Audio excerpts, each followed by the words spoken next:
Ben Carter, a quiet 15-year-old, wears his late father's Vietnam-era jacket daily, a sacred link to a hero he barely knew. Bullied by Hunter Wills and his cronies, Ben faces cruelty for his father's memory, mocked as a nobody. A scuffle leaves him bloodied but unyielding, clutching the jacket. Mrs. Powell, a former Army nurse, watches, her instincts stirred. She digs through dusty school records, uncovering Staff Sergeant Harold Carter's heroic, classified rescue of 6 soldiers. As she calls an old comrade, Colonel Adams, the stage is set for a reckoning. Will Ben's quiet courage finally be seen?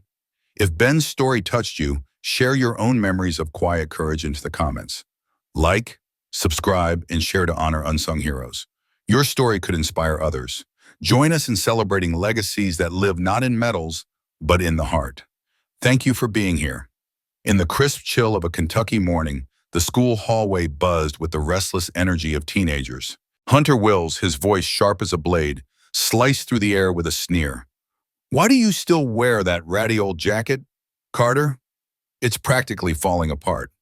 His words weren't just a question, they were a challenge, laced with mockery that stung like frostbite. Blake Tisdale, standing at Hunter's side, smirked and reached out, tugging at the faded sleeve of Ben Carter's olive green jacket. "Your dad wasn't anybody special, just some nobody who got himself killed," Blake added, his tone dripping with cruel amusement. Their laughter echoed, harsh and hollow, as their fingers clawed at the worn fabric, trying to tear away the one tangible piece of his father that Ben still clung to. It wasn't just a jacket to him, it was a lifeline, a shield, a silent vow to keep his father's memory alive. Ben stood motionless, his jaw tight, his hazel eyes fixed on some distant point west beyond the jeering faces. At 15, he was slight for his age, with a quiet intensity that made him seem older, like he carried a weight no one else could see. Inside, his heart pounded, a mix of anger and grief churning like a storm, but he refused to let it show. He wouldn't give them the satisfaction of seeing him break. The jacket, oversized and heavy, hung on his narrow shoulders, its frayed cuffs brushing his knuckles. The left pocket sagged, torn slightly at the seam, and the collar still held the faint, comforting scent of pipe tobacco and pine, scents that conjured fleeting memories of a father he barely knew. Staff Sergeant Harold Carter had worn this jacket in Vietnam, its fabric once stretched across his broad frame. Now it was Ben's, and every morning he slipped it on with a reverence that felt almost sacred, as if pulling it over his shoulders could somehow bring his father closer. The confrontation didn't end in the hallway. Dragged to the principal's office, Hunter, Blake, and Shawn lounged in their chairs, smug and unrepentant, their confidence bolstered by the untouchable aura of Hunter's family name. Ben sat across from them, silent, his hands folded in his lap, the jacket still draped over him like armor. The principal's lecture about respect and consequences droned on, but Ben barely heard it. His mind was elsewhere, tracing the stitches of the jacket, imagining his father's hands smoothing the fabric. His father's voice, low and steady, telling him to stand tall. He wouldn't apologize. Not for wearing the jacket, not for honoring the man who'd given his life when Ben was just 3. The others could mock him all they wanted, but they'd never understand what it meant to carry a legacy in every thread. Outside, the faint crunch of tires on gravel broke the tension in the room. 2 black SUVs pulled up in front of Maple Hill High, their sleek forms out of place in the rural Kentucky town where tractors often outnumbered cars in the school lot. The office door swung open and a colonel stepped inside, his presence commanding without a single word. His uniform was crisp, his face etched with the kind of quiet authority that needed no introduction. The room fell silent, the boys' smirks fading as the weight of the moment settled over them. The colonel's eyes found Ben, and for a fleeting second, there was a flicker of recognition. Not of the boy, but of the jacket, of what it represented. Honor didn't need a speech or a spotlight. It lived in the courage to stand firm, to carry a memory forward, even when the world tried to tear it away. Ben Carter didn't have much in the way of material things. He lived with his grandfather, Walter Carter, in a creaky old house on the outskirts of town, where the floorboards groaned and the windows rattled in the wind. Walter, a Korean War veteran with calloused hands and a voice like gravel, had raised Ben since his mother left, unable to bear the grief that lingered after Harold's death. Their home was simple, filled with the ghosts of men who'd served and sacrificed. A folded flag sat on the mantel, next to a black and white photo of Harold in his dress uniform, his smile faint but proud. The jacket was the only piece of him Ben could touch, could wear, could feel. Its faded green fabric was heavy with memories, each stitch a reminder of a man who'd stood for something greater than himself. Ben didn't remember much of his father, just fragments like the sound of a deep laugh or the warmth of being lifted into strong arms. But the jacket made those fragments real, gave them weight, kept them from slipping away. In a town like theirs, names mattered. Maple Hill was the kind of place where people still tipped their hats to the pastor, where family legacies were etched into the very soil. Your last name could open doors or close them, and Ben's carried the quiet dignity of service, but none of the flash of wealth or power. At school, he was the odd one out, the kid who didn't chase trends or crave attention. He didn't own the latest sneakers or post slick videos online. Instead, he carried a worn brown leather wallet, tucked inside it a small photo of his father, its edges softened from years of being touched. Sometimes, in the quiet moments between classes, Ben would pull it out, his thumb brushing the image as if he could hold on to the man himself. To most of his classmates, the jacket was a joke, a relic from another time. To Ben, it was everything, a way to say, my father was here, he mattered, and I won't let you erase him.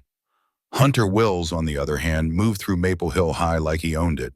In a way, he did. His father, Mayor Glenn Wills, was a larger-than-life figure, his name immortalized on a brass plaque in the school's lobby for funding the new scoreboard and sponsoring the robotics lab. Every ribbon-cutting ceremony bore his grin, every town event, his handshake. Hunter wore his father's influence like a crown, invisible but undeniable. His confidence bordering on arrogance. He didn't need to prove himself. His last name did that for him.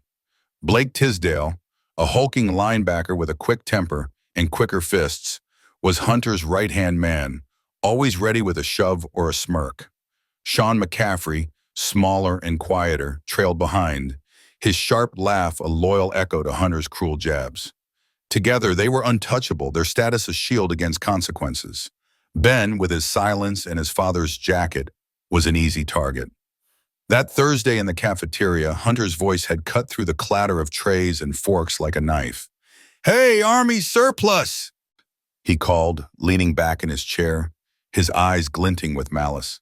"You lose a bet, or is that the only coat you own?"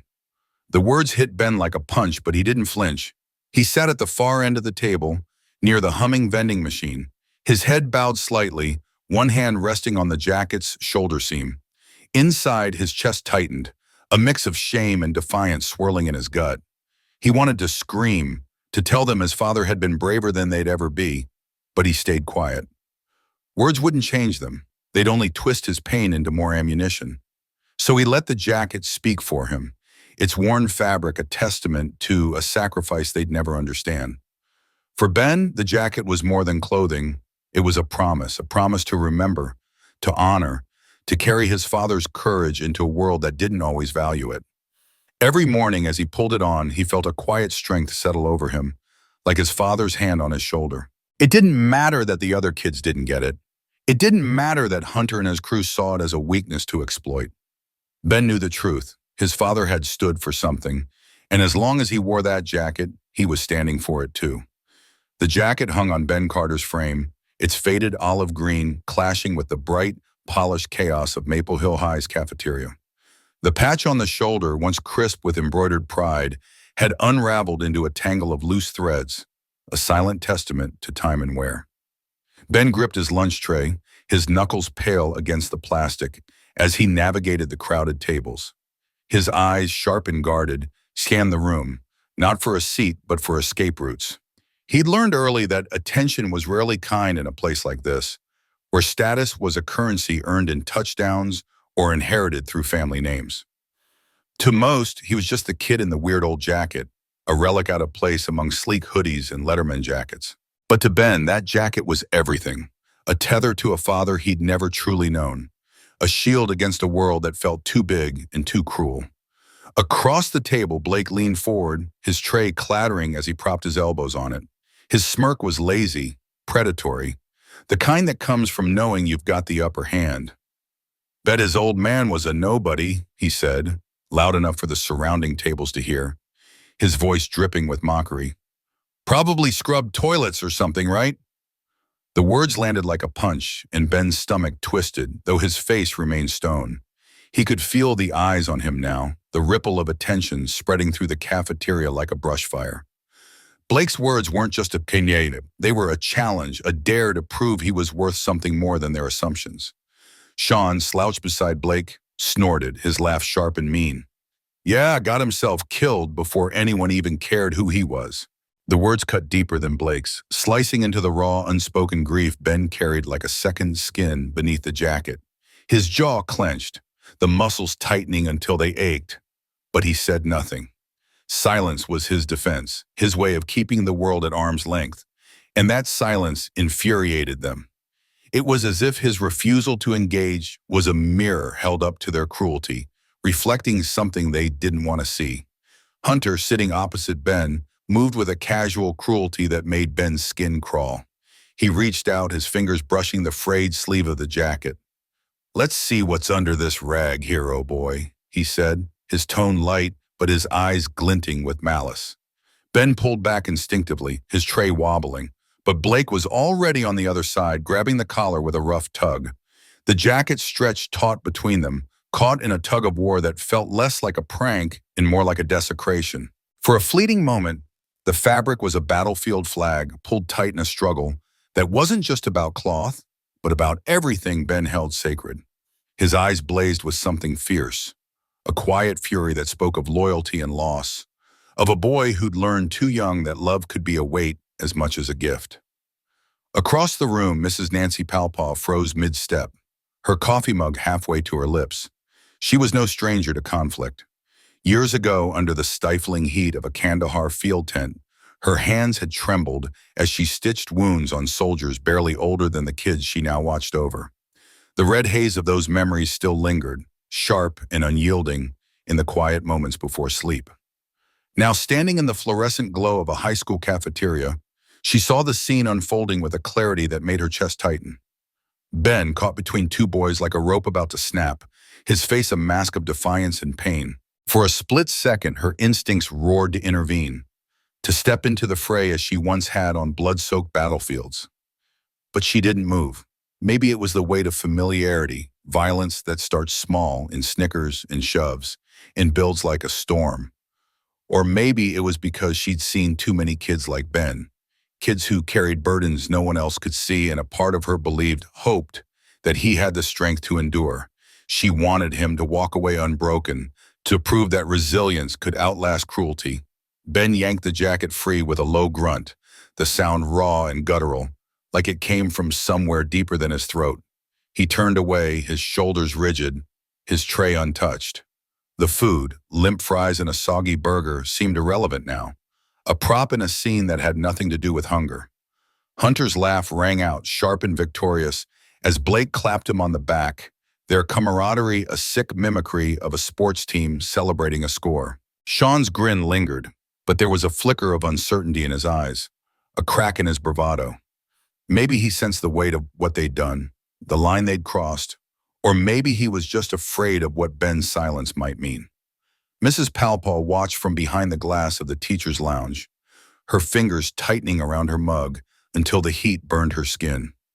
That boy is carrying more than any of them will ever understand, she whispered to herself, her voice barely audible over the hum of the cafeteria. The worst part, she knew, was that this wasn't the end. Those boys would come for him again, their laughter a weapon they'd sharpen with every encounter. And Ben, he'd keep wearing that jacket, keep carrying the weight of a father he'd never known, a father whose story was woven into every frayed seam and faded stain. To the other students at Maple Hill High, the jacket was a joke, an outdated thrift store relic that didn't belong in their world of brand-name sneakers and glossy smartphones. It was something to mock, something to tug at when they wanted to feel powerful. But to Ben, it was sacred, a second skin that held him together when everything else threatened to pull him apart. That jacket had once wrapped around his father's shoulders, shielding him through monsoons and mortar fire, through jungle trails and sleepless nights in a combat zone halfway across the world. There were no medals sewn into it, no ribbons or rank patches to boast of glory. But every tear, every faint stain, every worn edge told a story Ben had never heard but felt in his bones. In the quiet of his back porch at home, while his grandfather dozed in the old rocking chair, Ben would trace his fingers along the seams, imagining where his father had been. Maybe he'd stood on a hill in Laos, rain dripping off his helmet, waiting for an order that never came. Maybe he'd crouched beside a wounded comrade, using the jacket to stem the blood from a bullet wound. Or maybe he'd just sat beneath a tree, writing the letter Ben now kept folded in his wallet, unopened but always there, its weight a constant reminder of what he'd lost. The jacket still carried a scent, a strange, stubborn blend of tobacco, sweat, and pine that clung to the fabric like a memory that refused to fade. It was the only thing the army had returned to Ben's family, alongside a folded flag and a letter his mother couldn't bear to read. She'd buried her grief and moved on. But Ben couldn't let go. The jacket had stayed with him through every growth spurt, every silent lunch, every moment when the world felt too heavy. It wasn't about fashion or pretense. It was about holding on to something real, something that connected him to a man he'd only known through stories and shadows. In a town where boys measured worth in touchdowns, trucks, or family legacies, Ben's jacket was his rebellion, his way of saying, I come from something you can't touch, something you can't laugh away. They could mock him, shove him, try to tear the jacket from his shoulders, but as long as he wore it, his father was there, walking beside him, and that was worth more than any medal, any victory, any fleeting moment of acceptance. It was a Friday afternoon, the air sharp with the metallic bite of approaching winter. The final bell was moments away, and the hallways of Maple Hill High buzzed with restless energy. Students spilled out of classrooms, their voices a chaotic hum of weekend plans.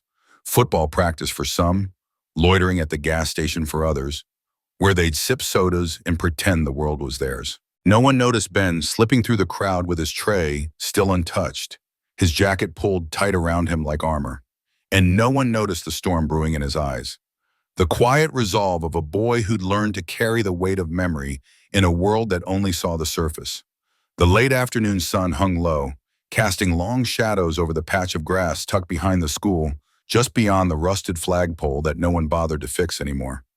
This was Ben Carter's quiet refuge, a place where the world's noise, laughter, shouts, and judgment faded into the rustle of leaves and the distant hum of a tractor from his grandfather's farm. Every day he took the same path home, across the cracked pavement where weeds pushed through like stubborn memories, down the gentle slope behind the gym, and onto the narrow dirt trail that wound toward the familiar comfort of home. It was his sanctuary, a space where he could breathe without eyes on him, without whispers trailing his steps, or so he believed.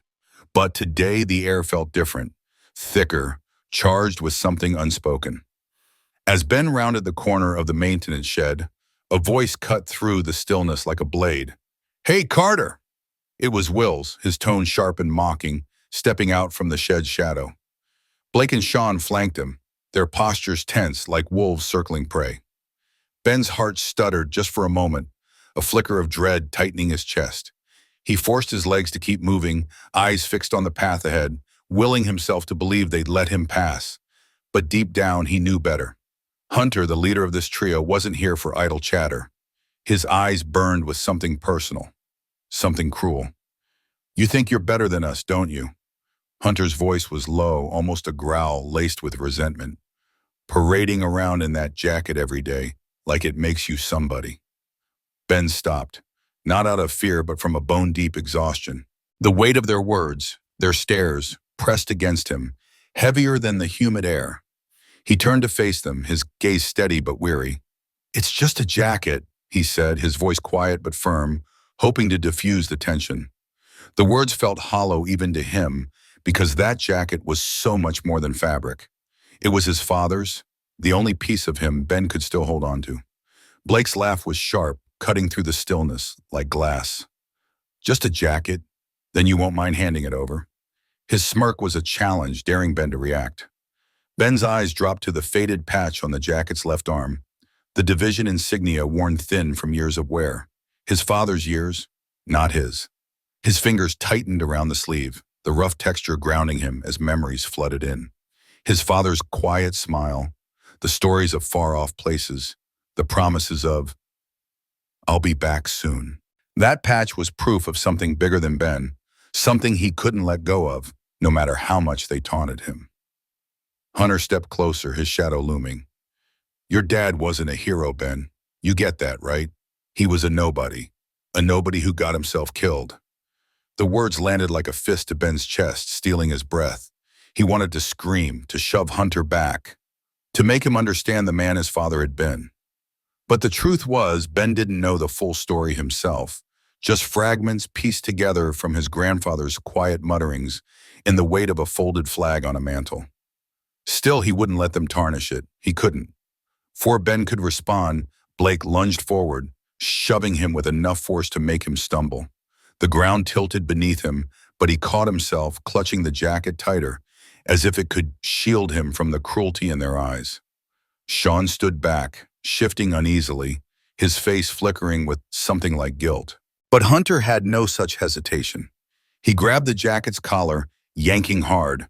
The seams groaned under the strain, a sound that echoed in Ben's chest like a wound. He twisted, fists clenched, every muscle screaming to fight back. But he didn't swing. Not yet. "It's mine," he shouted, his voice raw, breaking with defiance. "Not anymore." The fight was quick and brutal. Hunter and Blake wrestled him to the ground, the damp earth soaking through his jeans, cold mud splattering across his back. His knuckles scraped against the gravel as he fought to keep the jacket close, each tug from Hunter feeling like a theft of something sacred. Pain flared where his lips split, the metallic taste of blood mixing with the dirt in his mouth. Blake leaned down, his face inches from Ben's, eyes glinting with a vicious satisfaction. "Say it," he hissed. "Say your dad was nothing." Ben's chest heaved, his breath ragged, but his eye burned with a fire that refused to break. "No," he whispered, the word a quiet rebellion. "I won't." Across the field, from the second-floor window of her classroom, Miss Nancy Powell watched the scene unfold. Her heart clenched, a familiar ache stirring in her chest. She'd seen Ben take this path every day, his head low, his father's jacket slung over his shoulders like a shield. She'd seen the way the other boys watched him, their whispers sharp with envy or scorn. And now, seeing him pinned to the ground, his face bloodied but unyielding, something snapped inside her. She turned from the window, her jaw set, her pulse racing with a resolve she hadn't felt in years. She didn't hesitate this time. She strode toward the basement file room, her steps purposeful, driven by a need to do something, anything to right this wrong. The basement smelled of dust and mold, a forgotten corner of the school where time seemed to have stopped. Filing cabinets lined the walls, stuffed with faded report cards, broken science fair trophies, and old football programs from decades past. Most teachers didn't even know the light switch still worked, but Nancy did. She flipped it on, the flickering fluorescent bulb casting long shadows across the cluttered room. Her hands trembled, not from age but from the weight of memory and purpose. She had been an Army nurse once, stationed at Camp Victory during the worst of the Iraq surge. The screams of wounded soldiers still haunted her dreams, but so did the quiet courage of those who endured without fanfare. Ben Carter, with his stubborn grip on that jacket, reminded her of them, of the ones who held on, no matter the cost. She pulled open a dented cabinet drawer labeled CD, her fingers sifting through the chaos of curling pages and dusty folders. She didn't know exactly what she was looking for: a service record, a letter, some forgotten piece of history the school hadn't bothered to preserve. But she knew it was here, somewhere, waiting to be found. 20 minutes later, her hands brushed against a manila folder wedged between a 1995 yearbook and a PTA budget report. Her breath caught as she read the label: Carter, Harold, Staff Sergeant. She opened it carefully, as if it might crumble under her touch. Inside was a typed summary, stamped confidential and partially redacted. But one sentence stood out, clear and unshakable.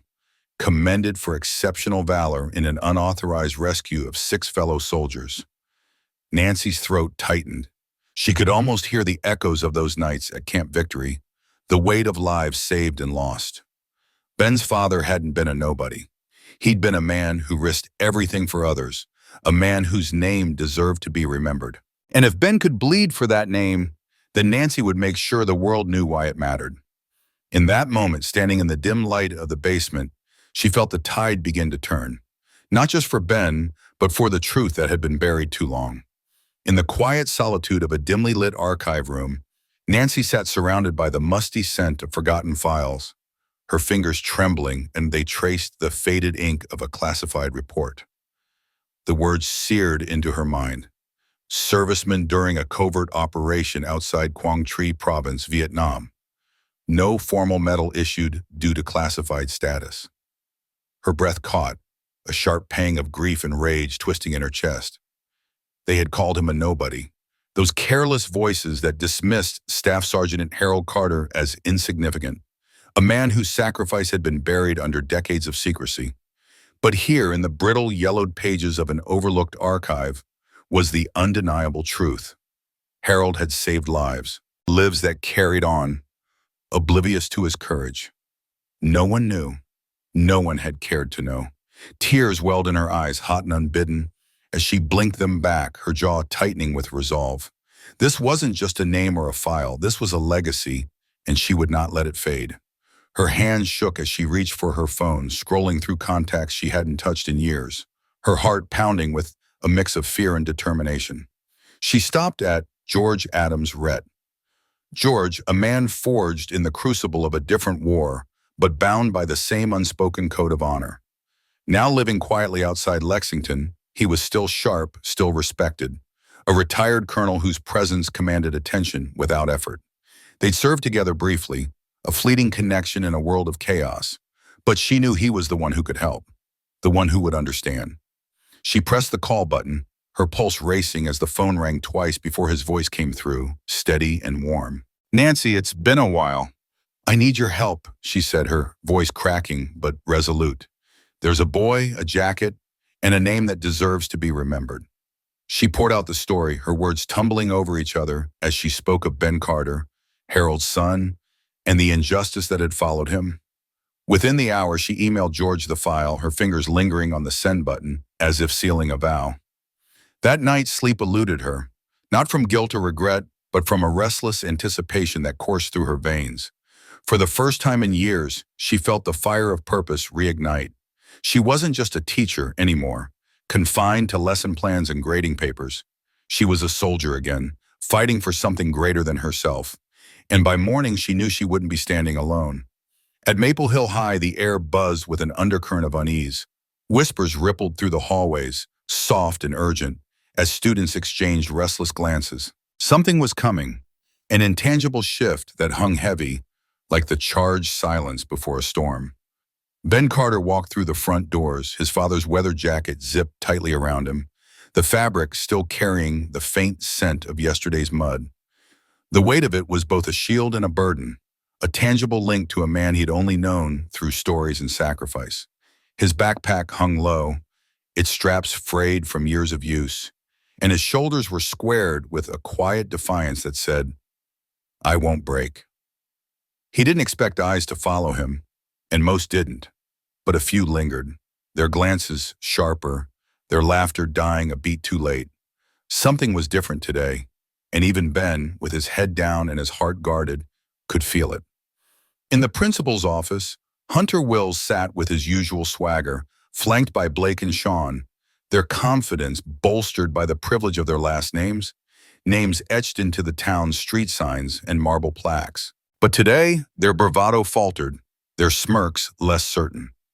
Principal Donnelly sat behind his desk, his brow creased with worry. The mayor's son had stirred up trouble, dragging the school into a mess that threatened to unravel the delicate balance of power in their small town.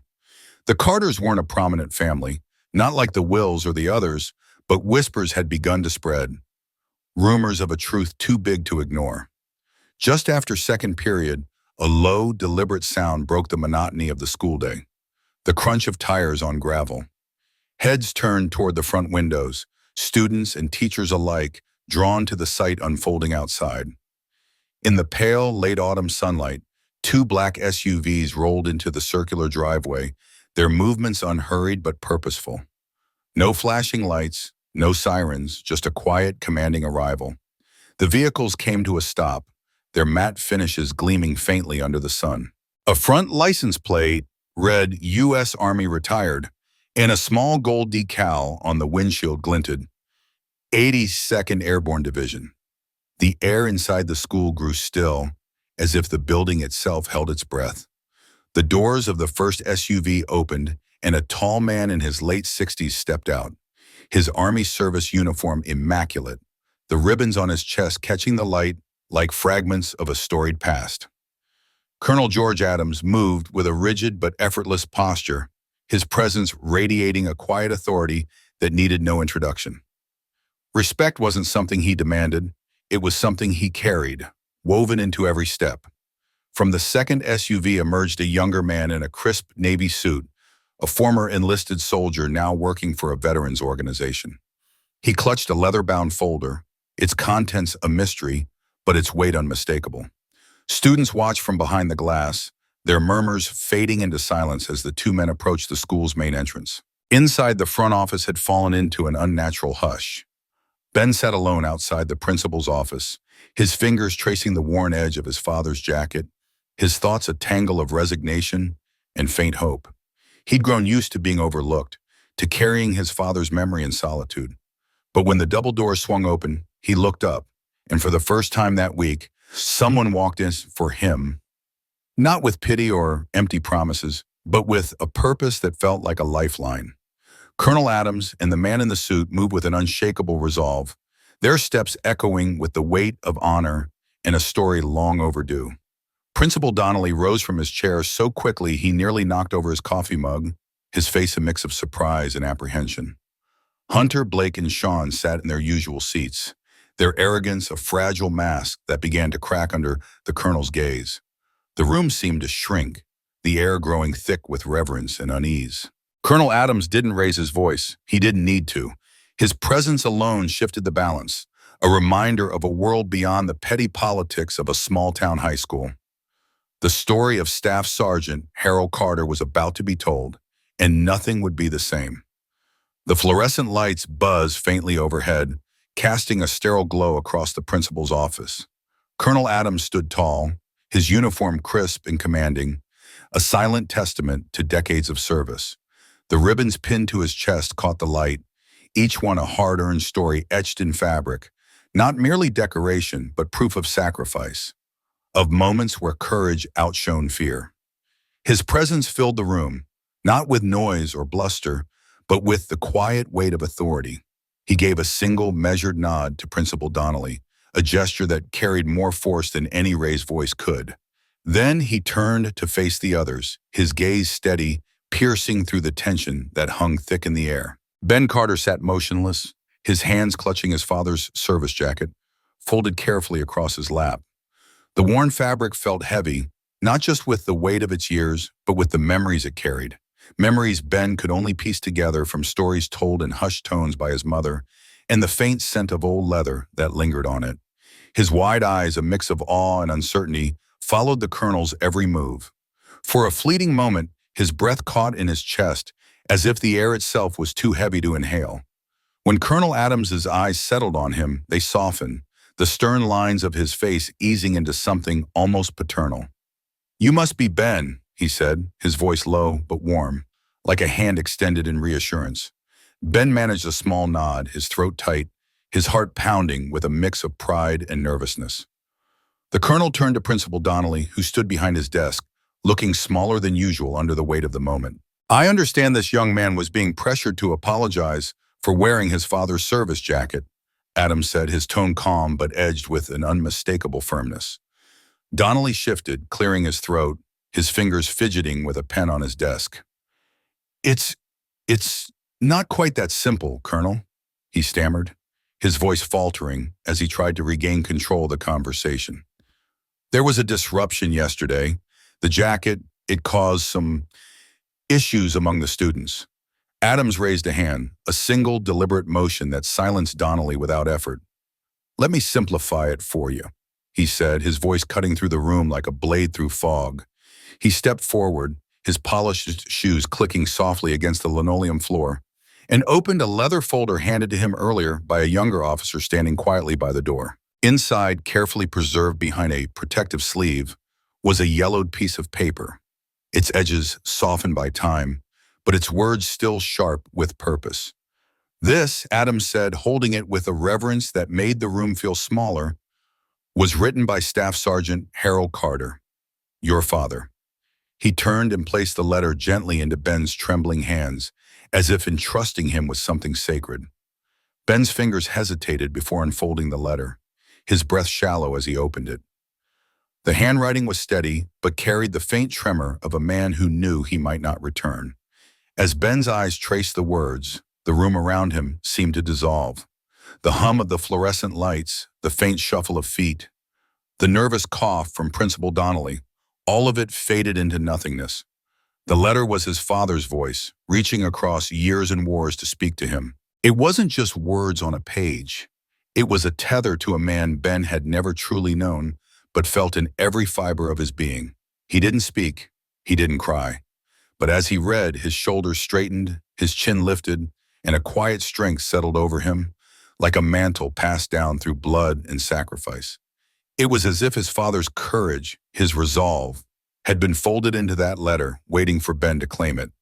Colonel Adams turned to the others in the room, his presence commanding their attention without effort. Hunter Wills, Blake, and Shawn sat in a row, their earlier bravado stripped away.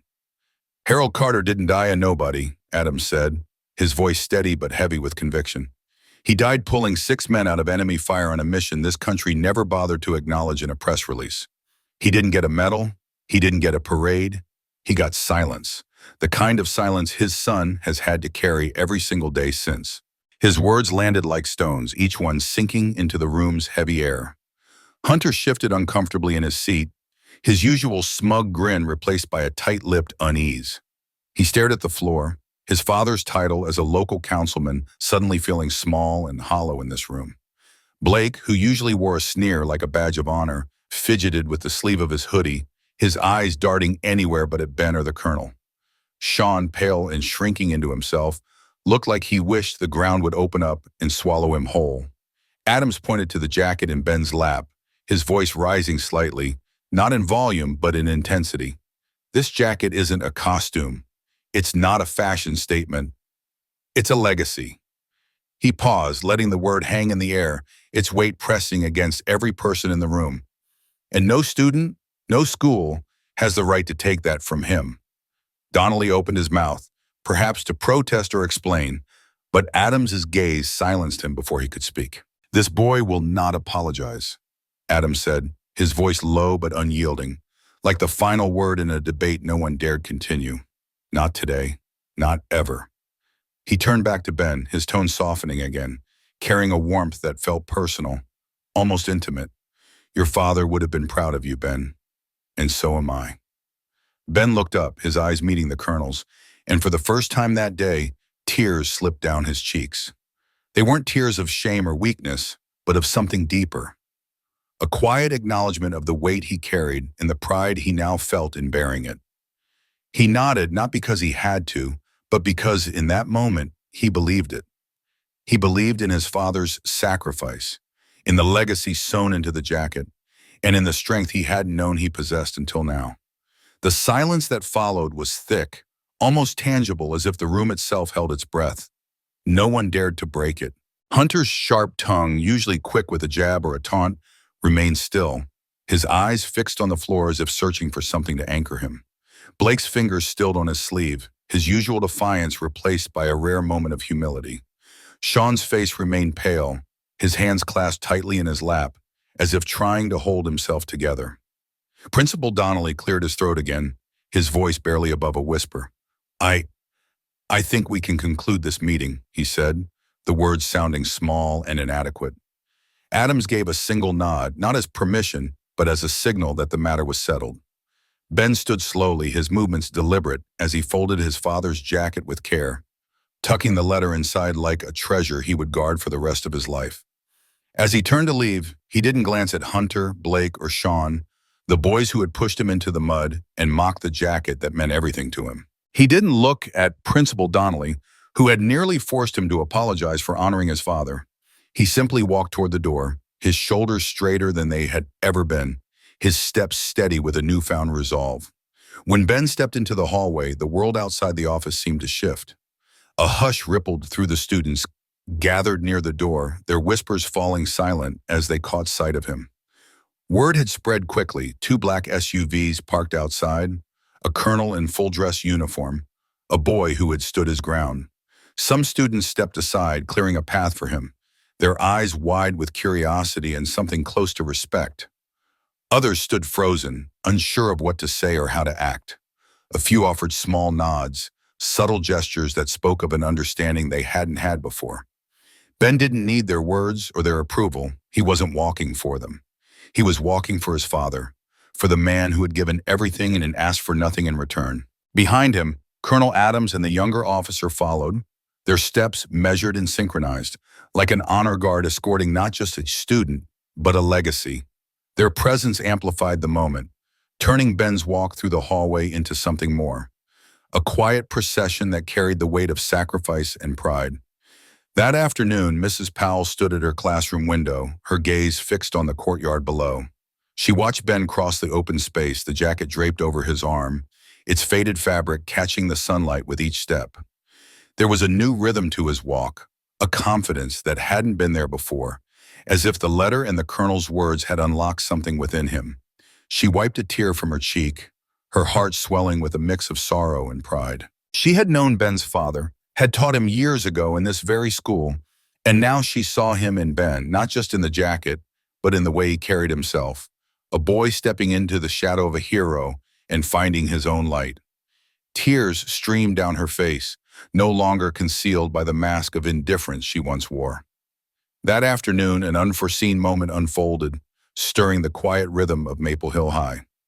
During English class, the football team slipped a folded note onto Ben's desk, its edges crisp against the worn wood. No names were signed, only a single line scrawled in careful ink. "We didn't know, but we know now." The words carried a weight that lingered in Ben's chest, a quiet acknowledgement that shifted something deep within him. At lunch, the cafeteria buzzed with its usual chaos, yet Ben's regular seat remained untouched, an empty chair standing as a silent tribute. No one dared to claim it, as if the space itself had become sacred. That night, the story of Ben Carter wove through the town like a river finding new paths. It moved faster than idle gossip, touching every home with a reverence that hushed even the loudest voices. People spoke of a boy in a tattered army jacket, of a colonel adorned with medals, and of a name, Harold Carter, once faded into obscurity but now uttered with pride. In a modest house on the outskirts of town, Ben sat on the back porch, the cool night air brushing against his face. The jacket, his father's jacket, clung to his shoulders, its worn fabric a tangible link to a man he'd never fully known. Beside him, his grandfather, Walter Carter, lit his pipe, the soft glow of the flame casting shadows across his weathered face. He exhaled slowly, the smoke curling upward like a prayer, and rested a calloused hand on Ben's knee. "He'd have been proud, boy," Walter said, his voice steady but thick with emotion. "You did right by his name." Ben didn't reply. Words felt inadequate against the vastness of the moment. Instead, he nodded, his gaze fixed on the stars above, where memories and meaning intertwined in a silent dance. By Monday, Maple Hill High felt transformed, as if the air itself carried a new current. No official statements were made, no assemblies, no emails from the principal explaining the shift. Yet everyone knew. The story of Ben Carter, son of Staff Sergeant Harold Carter, had spread like wildfire, whispered in huddled conversations over lunch trays and murmured between pages of textbooks. Ben was no longer just the quiet kid who kept to himself. He was the boy who stood tall when others might have crumbled, the boy who carried his father's legacy in every step. As he walked through the school's front doors that morning, the familiar snickers that once trailed him were gone. Eyes still followed, but their gaze held something different. Not mockery, but a quiet reverence. A few seniors offered subtle nods as he passed, their gestures small but heavy with respect. Underclassmen stepped aside without prompting, clearing his path as if acknowledging an unspoken truth. Even Hunter Wills, the mayor's son, whose arrogance had once filled the halls, now moved like a shadow, his head bowed, his voice silenced. Mrs. Powell, Ben's English teacher, greeted him at her classroom door with a warmth that needed no words. Before the bell rang, she placed a small envelope on his desk, her fingers lingering for a moment as if to underscore its importance. Inside was a photograph, its edges yellowed with age. It captured a younger Harold Carter standing beside a field hospital tent, his arms crossed, a faint smile playing on his lips. On the back, Mrs. Powell's neat script read, "He saved lives without needing credit. And now, so have you." The words pierced Ben's heart, a quiet affirmation of his father's impact and his own courage. He didn't speak, didn't need to. He slipped the photo into his wallet, tucking it behind the framed letter that now held a place of honor in his home. At lunch, something extraordinary happened. Shawn, who had once trailed behind Hunter like a loyal shadow, approached Ben's table, tray in hand. His steps were hesitant, his eyes flickering with uncertainty. "Mind if I sit?" he asked, his voice barely above a whisper. Ben paused, the weight of past slights hanging between them. Then, with a small nod, he gestured to the empty chair. They ate in silence, the clatter of the cafeteria fading into the background. The gesture spoke louder than words, a bridge built across a divide Ben hadn't expected to cross. That week, Coach Ramirez approached Ben with an invitation that caught him off guard.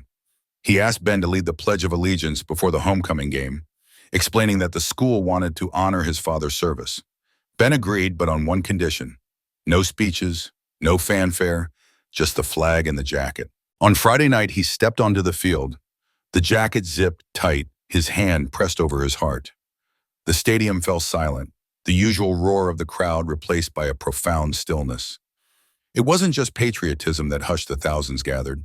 It was respect, hard-earned and deeply felt. In that moment, Ben Carter didn't need to shout to be heard.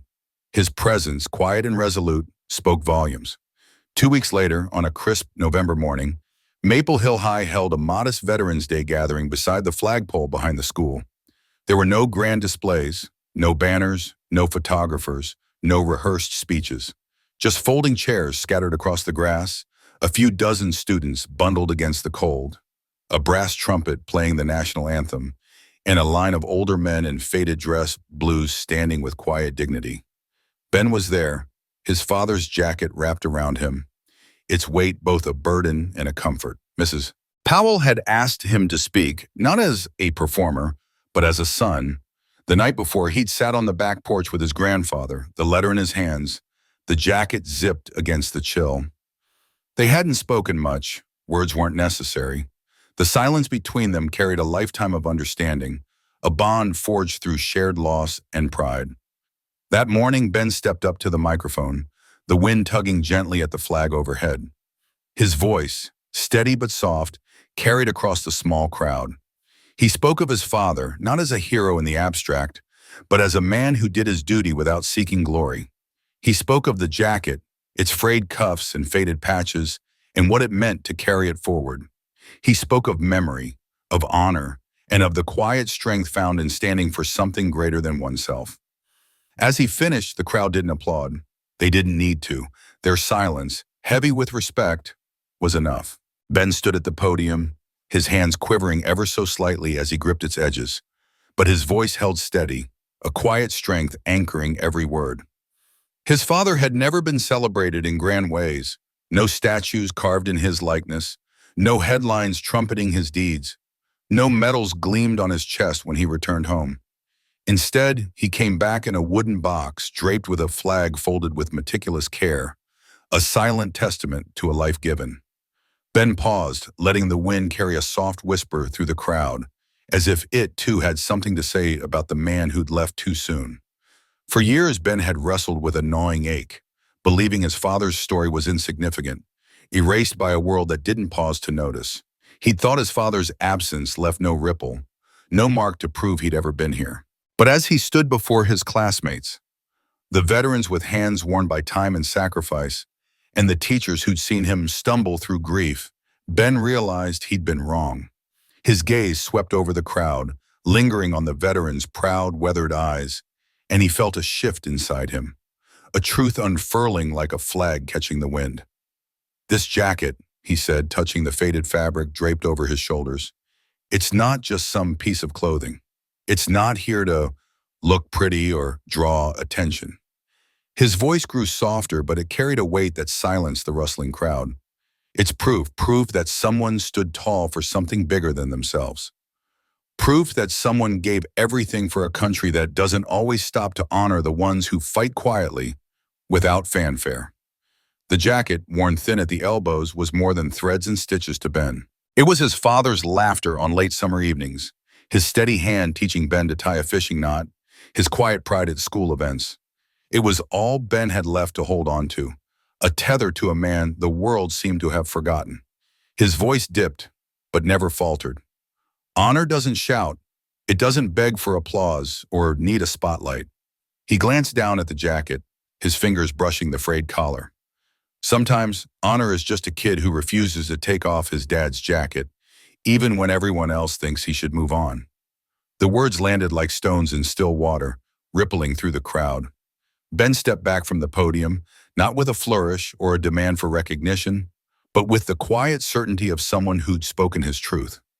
He didn't need to say more. The jacket said the rest. The applause began hesitantly, a few hands clapping from the veterans section, their weathered palms meeting with a sound that carried years of understanding. Then the students joined, their faces shifting from curiosity to respect, and finally the teachers who'd watched Ben grow from a grieving boy into someone they now saw with fresh eyes. The sounds swelled, not loud or showy, but steady, like a heartbeat finding its rhythm. Ben stood still, feeling the weight of their response, not as validation, but as a quiet acknowledgement in a moment that his father's story, his story mattered. Later that day, Ben walked the school hallways, his steps lighter than they'd been in years. The jacket no longer drew sneers or whispers from his peers. It had transformed in their eyes, no longer a symbol of loss or oddity, but a badge of resilience and grace. Each step he took felt like a declaration, not of anger or defiance, but of love. A love that refused to fade, even when the world had tried to shame it out of him. The jacket hugged his shoulders, its familiar weight a reminder that he carried his father with him, not as a burden, but as a source of strength.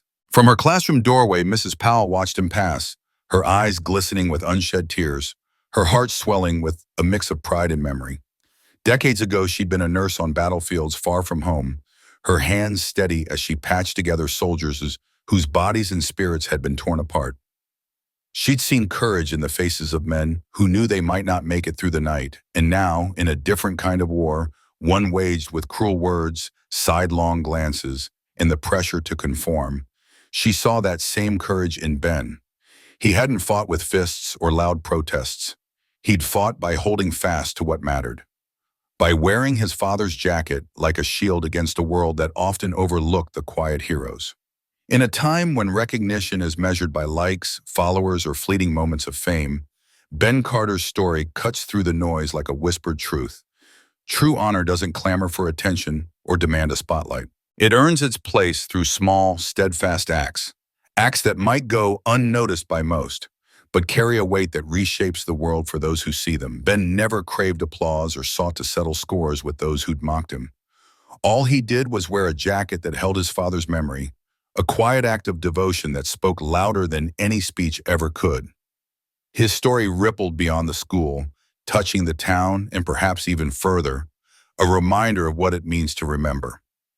In an era that often rushes past its history or judges people by their surface, Ben's choice to hold on to his father's legacy was a call to pause. It asked everyone who heard it to consider what they were preserving, not in glass cases or history books, but in the quiet corners of their lives. What legacies were they carrying forward? What stories were they keeping alive, not for praise, but because they mattered? Maybe it's not a jacket for someone else. Maybe it's a letter, its ink faded but its words heavy with meaning. Maybe it's a worn-out work shirt, still carrying the scent of someone who built a life with their hands. Or perhaps it's a song, a melody hummed softly, that pulls you back to someone who's gone but never truly left. These quiet things, Ben's story reminds us, often hold more weight than grand gestures or glittering awards. They're the threads that tie us to those who came before, the anchors that keep us steady when the world tries to pull us adrift. Ben Carter didn't set out to be a symbol or a hero. He didn't ask for the applause that followed his speech or the newfound respect in his classmates' eyes. He simply held on to what was real to him, a father's jacket, a love that refused to be forgotten. And in doing so he reminded us all that the greatest courage is often the quietest kind, the kind that shows up in holding on, in remembering, and in carrying a name forward, one step at a time.